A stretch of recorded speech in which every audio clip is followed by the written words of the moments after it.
दोस्तों, आपका स्वागत है मेरे चैनल के द फैक्ट टेलर में। अगर आप सबने मेरा लास्ट वीडियो देखा है तो आपको पता ही होगा कि हमने भगवत गीता का एक सीरीज स्टार्ट किया था जिसका कि आज दूसरा एपिसोड और पहला चैप्टर है। मैं अपनी पूरी कोशिश करूंगा आपको भगवत गीता अच्छे से समझाने में, जिससे आप इससे कुछ सीख पाएं। तो चलिए बिना कुछ देरी किए पहला चैप्टर स्टार्ट करते हैं। भगवत गीता के पहले अध्याय का नाम है अर्जुन विषाद योग। भगवत गीता की शुरुआत ज्ञान से नहीं होती है, बल्कि इसकी शुरुआत संघर्ष और एक योद्धा के टूटते हुए मन से होती है। यह है कुरुक्षेत्र, धर्म और अधर्म के बीच का मैदान। एक और पांडव है और दूसरी ओर कौरव। युद्ध तय है, लेकिन उससे पहले शुरू होती है एक अद्भुत यात्रा अंदर की ओर। धृतराष्ट्र बोले, धर्म क्षेत्रे कुरुक्षेत्रे समवेता युद्धोत्सवः। हे संजय, बताओ मेरे और पांडु के पुत्र ने युद्ध भूमि में क्या किया।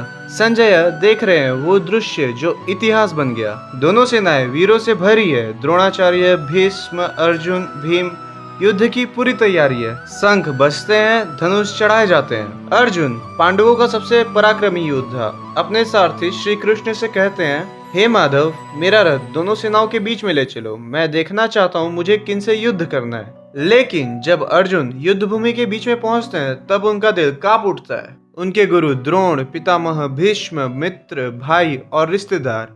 तभी अर्जुन की आत्मा कांप उठती है। वो अर्जुन जो कभी किसी से नहीं डरा, अब कहता है, मैं ये युद्ध नहीं कर सकता। मैं अपने ही लोगों को कैसे मारूं?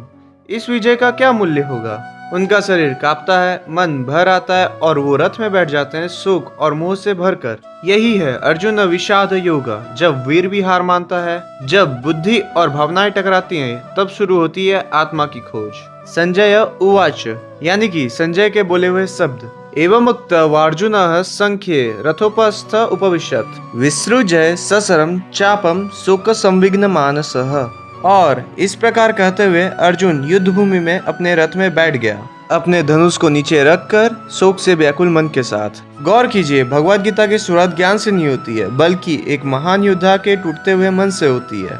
यही हमारी भी कहानी है। जब हम अपने जीवन के कुरुक्षेत्र में होते हैं और हमारा मन पूछता है कि क्या करूं।